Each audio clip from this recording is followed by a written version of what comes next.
Bonjour chers amis et bonjour à tout le monde. Merci encore une fois de m'accueillir chez vous et de permettre à ce que ma voix puisse se faire entendre dans vos appareils pour pouvoir essayer un peu de partager ensemble sur ce qui concerne l'éducation numérique.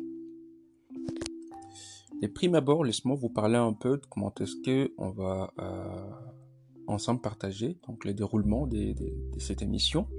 En fait, on va parler des objectifs de l'émission, puis on va parler de la motivation.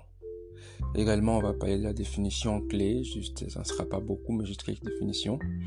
Et puis également, on va essayer ensemble d'exploiter un point dans le e-reputation qui va parler de l'identité numérique.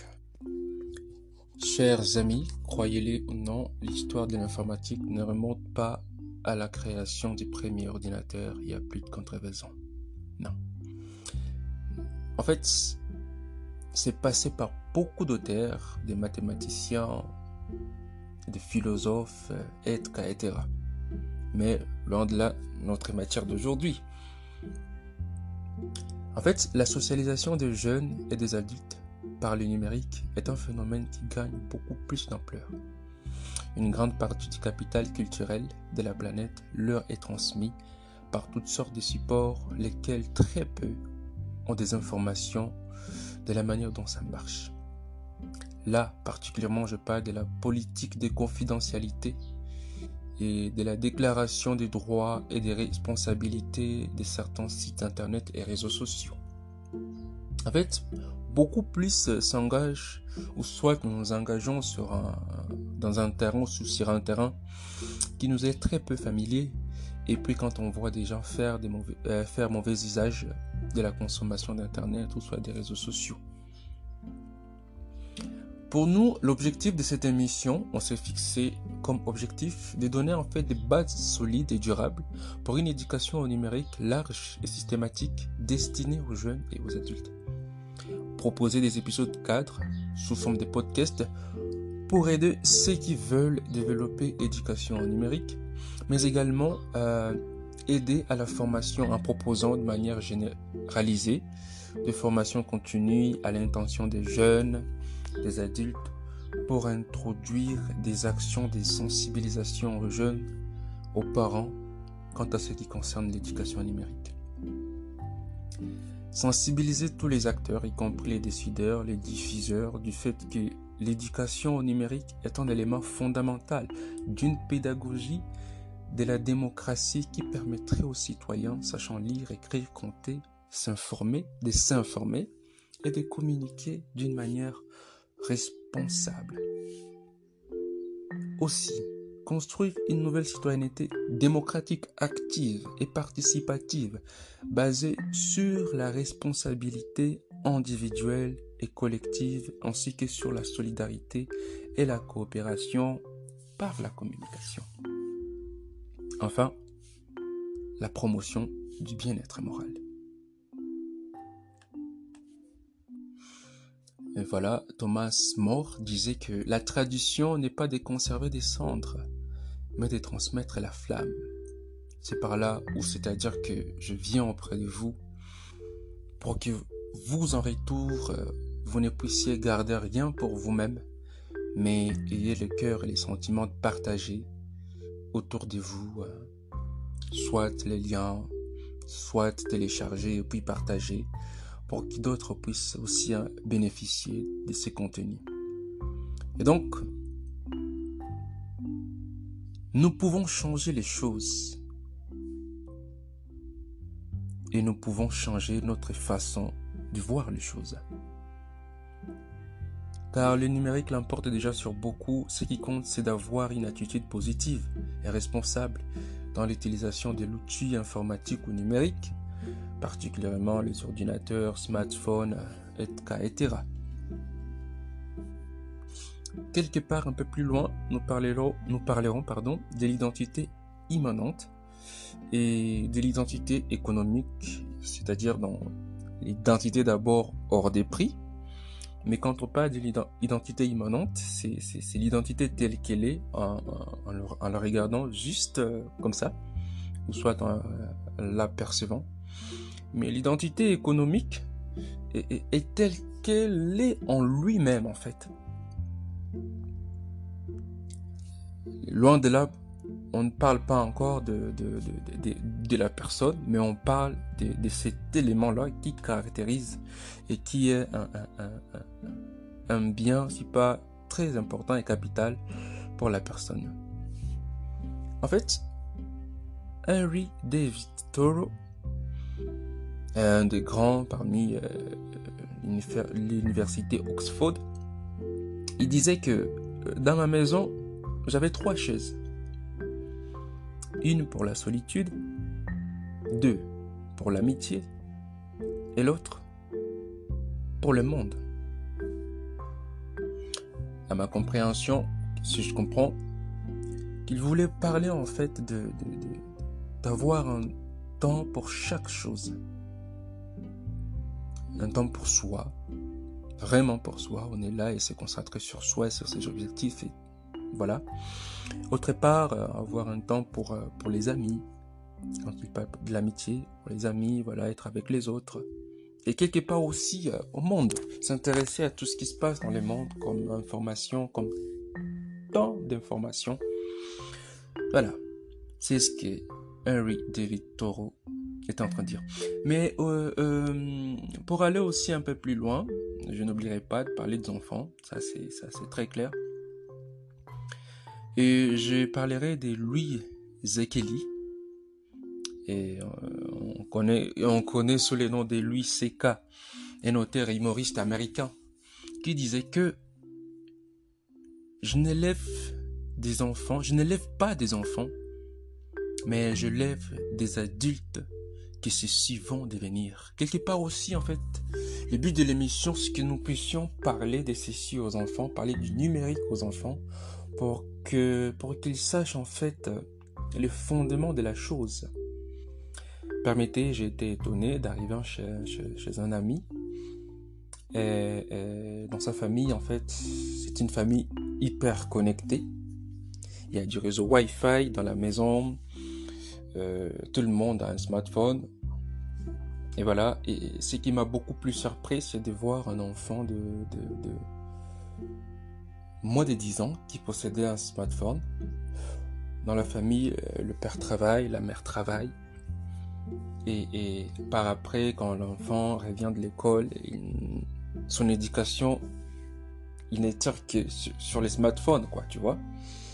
Et donc, comprenez que, en fait, les enfants ne sont plus éduqués à la manière dont ils devraient être, mais les parents leur tâche, ou soit les confient à ce que j'appellerais aujourd'hui le numérique. Quelque part, on trouvera dans des salons et tout ça, les parents ne sont pas là, mais les enfants ne sont que scotchés sur la télévision.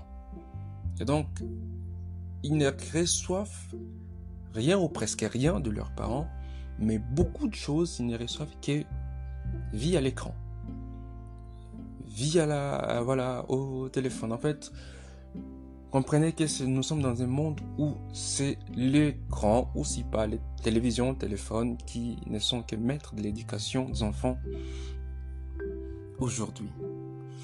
En fait, pour en arriver là où nous sommes, c'est vrai, je vais juste paraphraser Newton.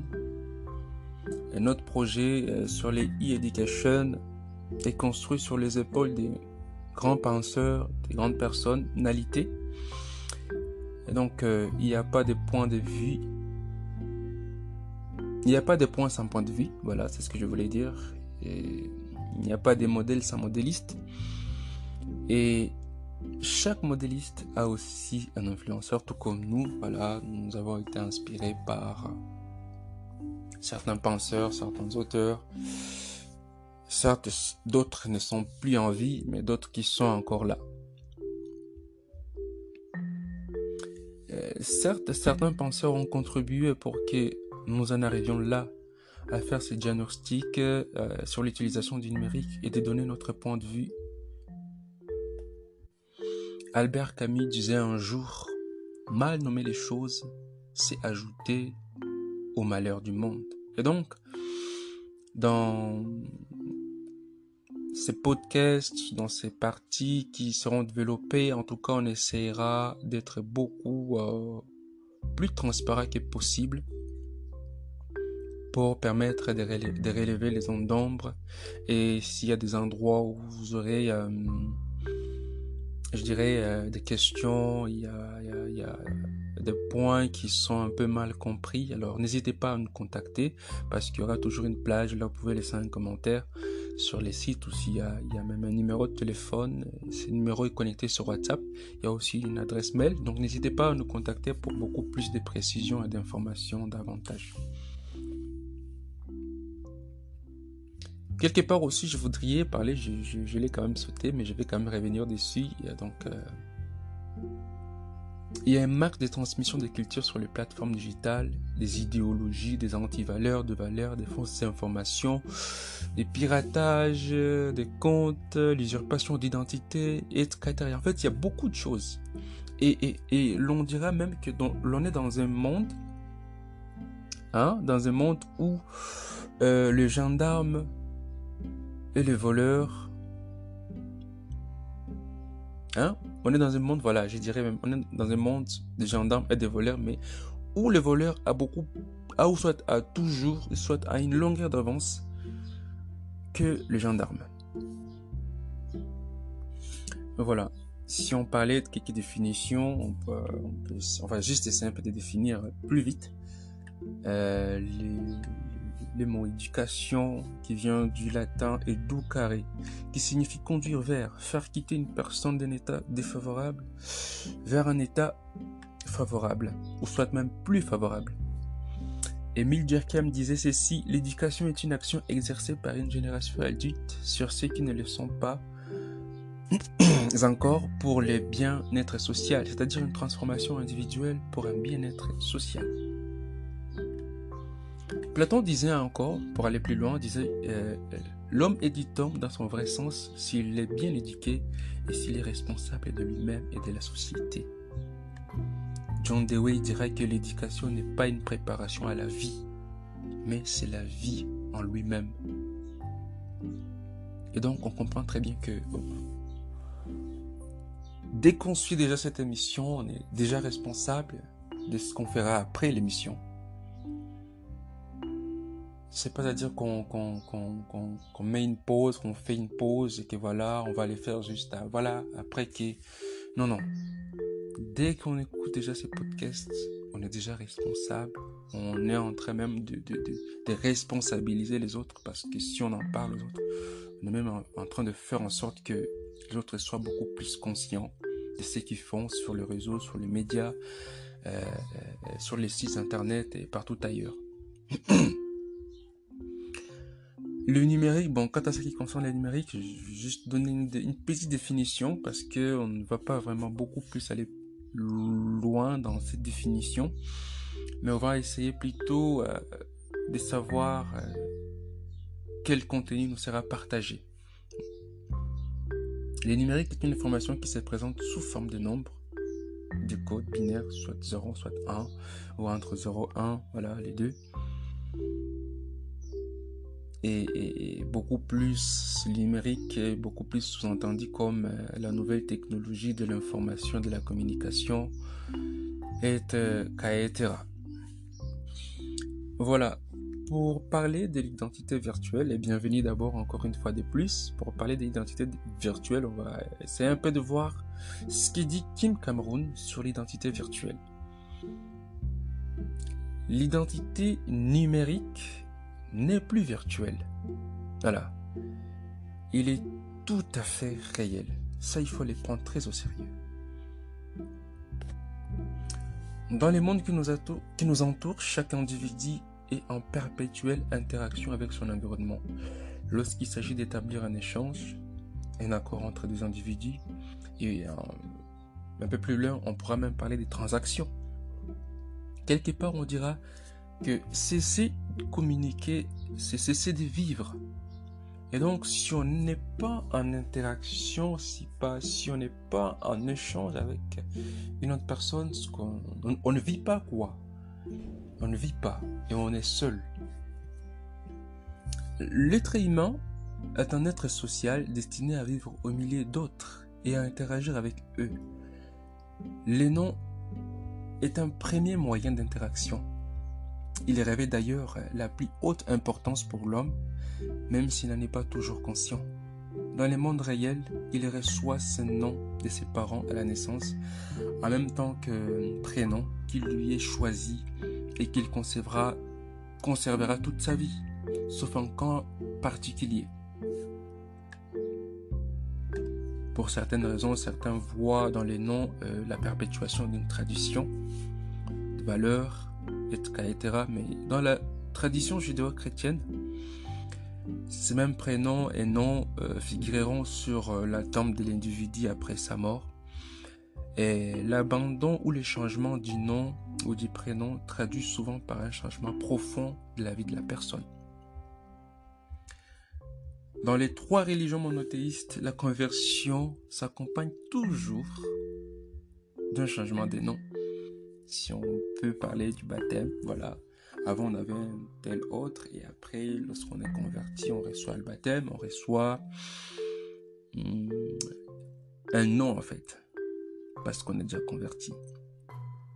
On considère même que, sans prédéterminer un destin, les prénoms attribués par les parents à l'enfant peuvent lui conférer certaines caractéristiques. On dit que tout au long de sa vie, l'homme dispose de 3 noms. Non pas maintenant les noms, le post-nom et le prénom, mais ce qui nous est dit, ou ce qui nous sera dit ici, c'est celui donné par ses parents. D'abord en premier, donc le nom subi. Mais il y a aussi celui qui sera attribué par ses amis. À l'école et tout, là où on passe, il y a des noms qu'on nous attribue, mais il y a aussi celui qu'il acquérera par lui-même, en fait. Identité choisie, construite ou achetée, en fait. Ces derniers étant jugés comme supérieurs aux autres, et ce qu'on appellera se faire un nom. Quelque part, les autres les diront comme c'est un pseudonyme, voilà. Voilà, c'est un peu ça. C'est-à-dire un système d'identité qui soit réel ou électronique est fondé sur des identifiants. Les noms, les prénoms, date de naissance, lieu de naissance, numéro de téléphone, etc. Et dans le monde virtuel, c'est la même chose. Les noms, les prénoms, date de naissance, numéro de téléphone, adresse électronique, nom du domaine, adresse IP et autre chose en fait. Pour ne citer que cela. Dans le monde réel, il existe des identifiants socles encadrés par l'État et les droits. Dans les mondes numériques, l'homme semble s'affranchir des obligations juridiques ou étatiques pour créer ses propres identifiants.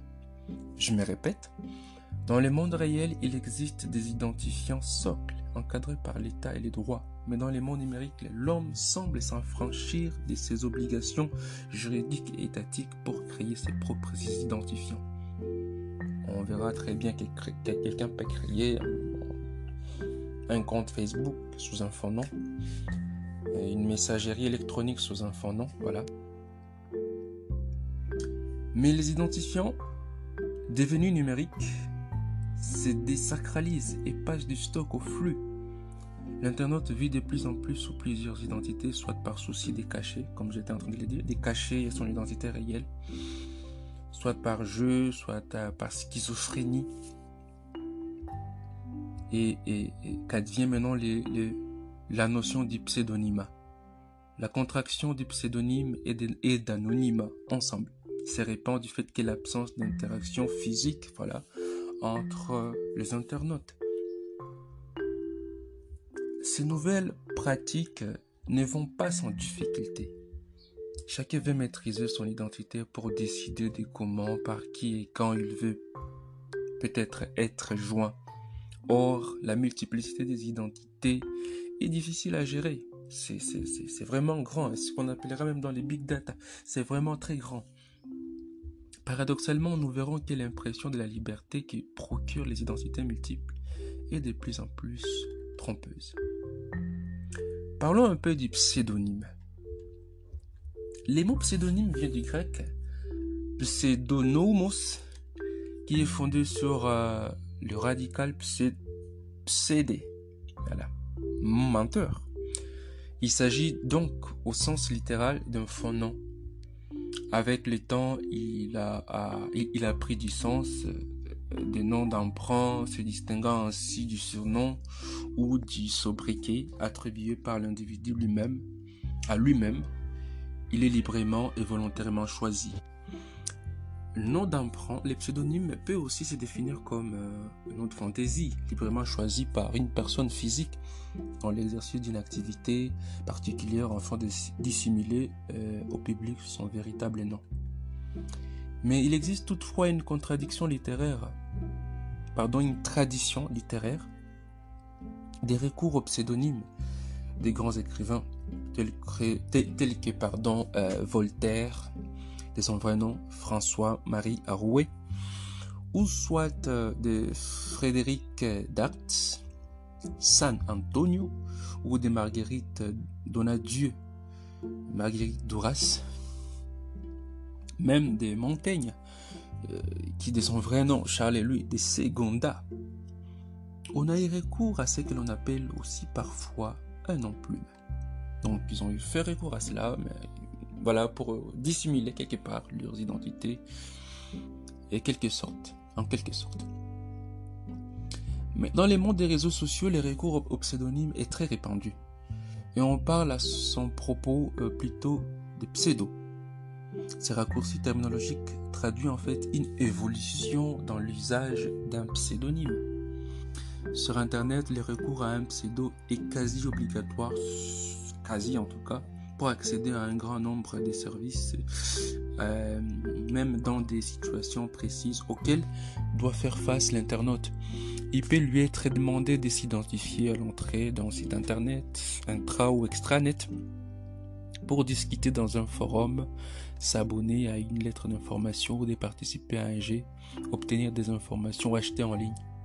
Les pseudos correspondent à une identité créée, le plus souvent dans l'instant, et généralement beaucoup jetable.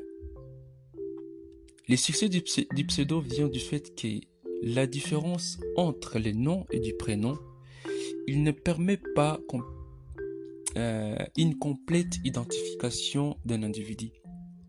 D'ailleurs, même selon un sondage réalisé en 2005 par la Fondation Internet Nouvelle Génération, 35% des personnes interrogées ont dû recourir au pseudo pour protéger leur vie privée. 21% pour ne pas être reconnu. Et 4% pour jouer juste à quelqu'un d'autre.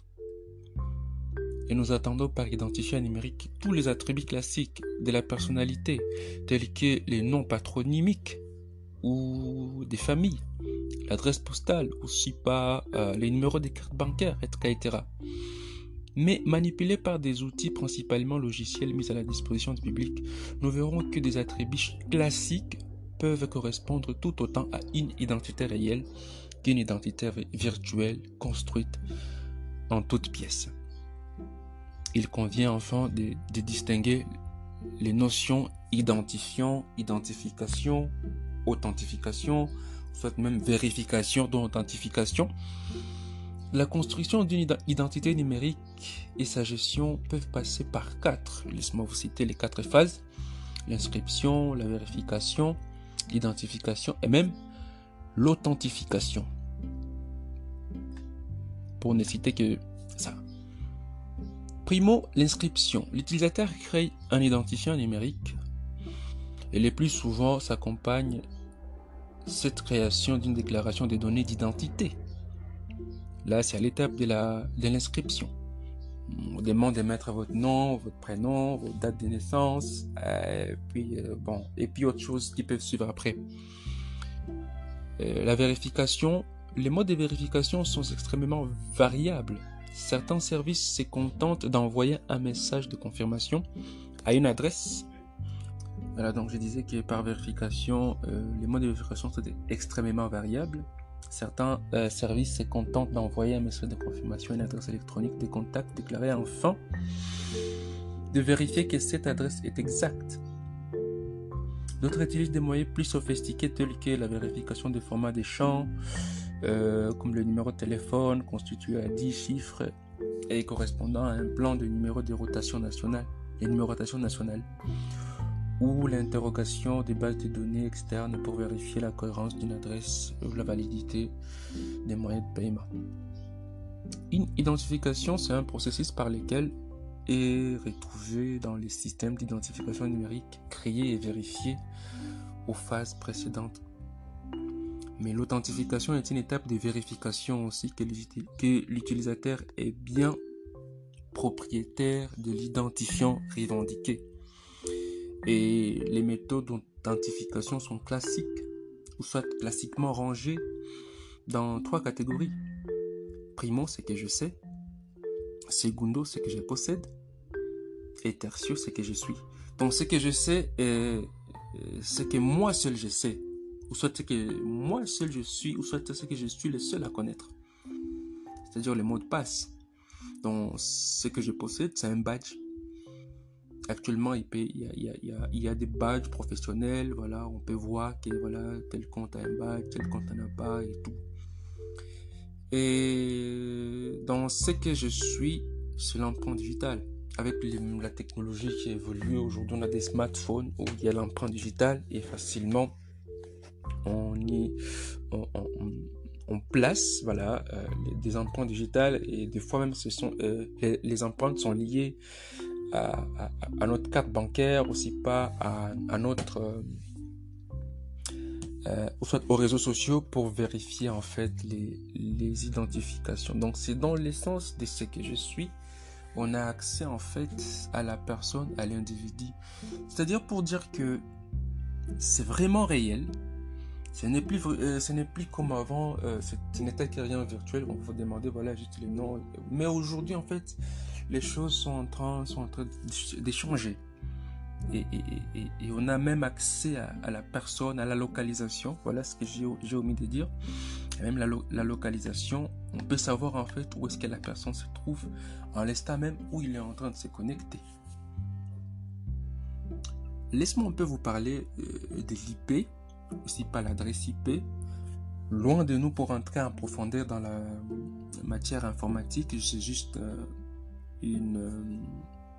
un bref aperçu juste pour en fait savoir et voir comment est-ce que on pourrait entrer dans la thématique suivante pour connaître comment être plus vigilant et plus responsable sur internet, sur les réseaux sociaux, par-ci par-là. On appelle l'adresse IP Internet Protocol, les numéros qui identifient tout matériel informatique, que ce soit ordinateur, routeur, téléphone, connecté à un réseau informatique utilisant un protocole Internet. Cette adresse qui permet aux ordinateurs connectés, aux téléphones connectés d'entrer en communication sur les réseaux. Le numéro constitué à l'adresse IP comporte, voilà, dans sa version 4 du protocole Internet, les IPv4. Donc, il comporte 4 nombres compris entre 0 et 255, séparés par 2 points, comme par exemple 212.134.19.159. Ça, c'est un protocole, voilà, ça c'est une adresse IP version 4. Mais un autre plus sophistiqué, IPv6, a été développé en réponse, voilà, aux besoins grandissant d'adresses IP. Le développement extrêmement rapide d'Internet a conduit à la saturation des adresses IP, voilà, IPv4 disponibles. Une adresse IPv6 comporte 8 nombres, compris entre 0 et 65 535. Voilà, noté en hexadécimal, séparé par 2 points. Comme par exemple, je donne un exemple. 1 FFF 2.0 2.A88 2.85 A3 2.0 2.0 2.ACR F 2.8001. Voilà. Et là, c'est juste une adresse IPv6. On dispose ainsi d'environ 3.4 multiplié par 1038 adresses, soit plus de 667 millions de milliards par millimètre carré de surface terrestre. Bon, voilà, loin de vous embrouiller avec toutes ces choses-là, mais l'essentiel est qu'on sache que l'adresse IP est un numéro qui identifie tout matériel informatique, que ce soit ordinateur, routeur, téléphone, et voilà, sur Internet. Il existe deux types d'adresses IP, donc voilà, je venais de les dire, l'IPv6 et 4. Mais aussi, il existe aussi, maintenant, les adresses fixes et les adresses dynamiques. Les IP fixes ont pour particularité d'être assignés définitivement à un matériel informatique par le fournisseur d'accès à Internet. A contrario, une adresse IP dynamique est attribuée au matériel qui se connecte pour un temps limité, appelé session, à Internet. Et donc, un utilisateur d'Internet est identifié tout au long de sa connexion au réseau par l'adresse IP qui lui a été attribuée par le fournisseur d'accès à Internet. L'accès à Internet n'est accordé que par le fournisseur d'accès à Internet qu'après authentification de l'utilisateur. Une fois que ce dernier est connecté à Internet, chaque requête qu'il effectue sur le réseau est identifiée comme provenant de cette adresse IP. Tout au long de sa navigation sur le web et de son utilisation sur Internet, l'utilisateur est identifié comme connecté au moyen de cette adresse IP. L'adresse IP relève davantage du domaine de l'identifiant que de celui de l'identité. On imagine mal en effet qu'un individu se définisse par son adresse IP. En outre, l'adresse IP est plus souvent un identifiant ciblé et non choisi. Merci à tous et merci de nous avoir suivis. J'espère que vous auriez quand même tiré quelque chose de cette partie sur des identifiants numériques pour essayer un peu de comprendre. Voilà, on a voulu commencer par là pour essayer un peu de comprendre d'où est-ce que ça vient, pour essayer un peu plus loin de pouvoir parler maintenant de e-reputation. Donc voilà, c'est un peu ça. Merci. Si vous avez des questions, si vous avez des suggestions, s'il y a des points, il y a des zones d'ombre, n'hésitez pas à nous contacter sur notre adresse mail, aussi pas sur notre numéro qui est toujours affiché, juste quand vous vous connectez. Et donc, sur même une plage qui est réservée à une partie de questions sur la matière qui est exposée. Merci et encore une fois, grand merci à tous qui se connectent des divers endroits, que ce soit en RDC, que ce soit en République du Congo, que ce soit en France, que ce soit au Brésil. Donc, nous vous disons encore bienvenue dans la prochaine émission qui sera donnée. Le rendez-vous reste le même, c'est chaque week-end, chaque fin de week-end d'ailleurs même. Donc le samedi, chaque samedi, on sera toujours là pour pouvoir partager ensemble sur l'éducation numérique. Merci et à très bientôt.